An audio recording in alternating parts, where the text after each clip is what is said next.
আসসালামু আলাইকুম। যে যেখান থেকে ভিডিওটা দেখছেন আশা করি সকলে ভালো আছেন। আমি আজকে ভাইরাল একটা চিকেন বনরুটির রেসিপি নিয়ে হাজির হলাম। এই বনরুটিটা বাচ্চা বড় সকলের কাছে খুবই প্রিয় লাগবে। খুব সহজেই আপনি এই রেসিপিটা দেখলেই বানিয়ে নিতে পারবেন। তো আমি রেসিপিটা শুরু করছি। আমি এখানে আটা নিয়ে নিয়েছি 3 কাপের মতো, আর এখানে 1 চা চামচ পরিমাণে দিয়ে দিয়েছি ইস্ট, আর এখন দিয়ে দিচ্ছি লবণ। 3 কাপ ময়দার জন্য আমি এখানে চিনি নিয়েছি 3 টেবিল চামচ পরিমাণে।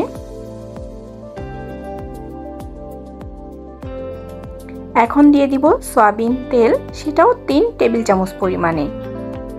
আপনারা চাইলে এখানে 1 চা চামচ বা 1 টেবিল চামচ ঘিও অ্যাড করতে পারেন। এখন সম্পূর্ণ আটাটা আমি মেখে নিচ্ছি হালকা কুসুম গরম পানি দিয়ে। যে পানিতে হাতটা ডুবালে মানে জ্বালা করবে না, সেটি হলো কুসুম গরম পানি। আমি এখানে অল্প অল্প করে পানি দিচ্ছি আর ভালো করে ময়াম করে নিচ্ছি। তবে একটা জিনিস খেয়াল রাখবেন, পানিটা কিন্তু খুব গরম পানি দেয়া চলবে না, কুসুম গরম পানি দিতে হবে।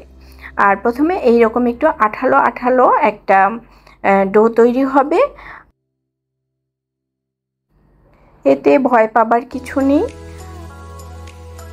হাতে সামান্য পরিমাণে সয়াবিন তেল নিয়ে তারপরে আমি ডোটার উপরে এভাবে করে দিয়ে নিচ্ছি।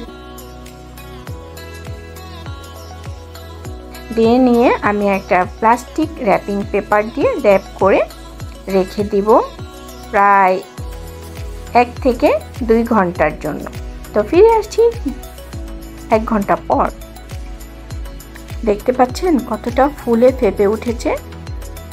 এটা রান্নাঘরে আশেপাশে রাখলেই ভালো হয়, তাড়াতাড়ি ফুলে। এখন ভিতরের যে চিকেন কিমার যে পুরটা তৈরি করব সেটার জন্য আমি এখানে পেঁয়াজ, রসুন আর কাঁচামরিচ কুচি করে নিলাম। আর এই পর্যায়ে দিয়ে দিলাম একটা ফ্রাই প্যানের মধ্যে সয়াবিন তেল। এখন এক এক করে সবগুলো দিয়ে পেঁয়াজ দিয়ে নিলাম, তারপরে দিয়ে নিলাম রসুন আর কাঁচামরিচ কুচিটা একটু সাইড করে রাখলাম, একটু পরে দেব। তো পেঁয়াজটা একটু ভেজে নিচ্ছি, তারপর রসুনটাও ভেজে নিলাম তার সাথে। এখন দিয়ে নিলাম কুচি করে রাখা মুরগির বুকের মাংসের টুকরা, আর দিয়ে নিচ্ছি কিছুটা মাখন। মাখন দিলে ফ্লেভারটা খুব ভালো আসে, তাই মাখন দিলাম। আপনারা চাইলে সয়াবিন তেল দিলেও চলবে। তো মুরগি মাংসের ছোট ছোট টুকরোগুলোকে একটু ভালো করে ভেজে নিচ্ছি যেন সিদ্ধটা হয়ে যায়। আর এই পর্যায়ে দিয়ে নিচ্ছি সামান্য পরিমাণে লবণ। এখন কাঁচামরিচ কুচিগুলো দিয়ে নিলাম, সামান্য আদা বাটা দিলাম, আবার একটু মিক্সড করে নিচ্ছি। এখন দিয়ে নিচ্ছি গোলমরিচ ফাঁকি,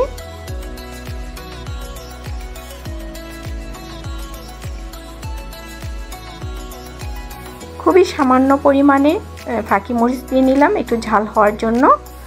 এখন দিয়ে নিচ্ছি সয়া সস, তারপর সিরকা, টমেটো সস আর ওয়েস্টার সস, সামান্য পরিমাণে টেস্টিং সল্ট। একটা ডিম ফেটে নিয়ে এটা মিক্সড করে এই চিকেনের সাথে মিশিয়ে নিচ্ছি। এতে করে গ্রেভিটা একটু বেশি হবে আর খেতেও কিন্তু অনেকটা টেস্টি হবে। 1 চা চামচ কর্নফ্লাওয়ারের সাথে হাফ কাপ পানি দিয়ে ঠান্ডা পানি দিয়ে মিশিয়ে নিয়ে তারপরে সেটা দিয়ে নিলাম গ্রেভি বা হওয়ার জন্য। তো আমার এখানে পুরটা রেডি।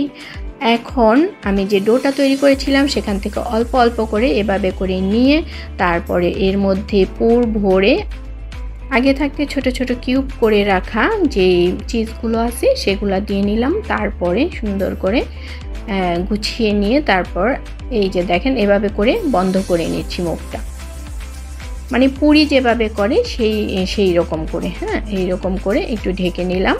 ঢেকে নিয়ে হাত দিয়ে একটু গোল করে লাগিয়ে নিলাম।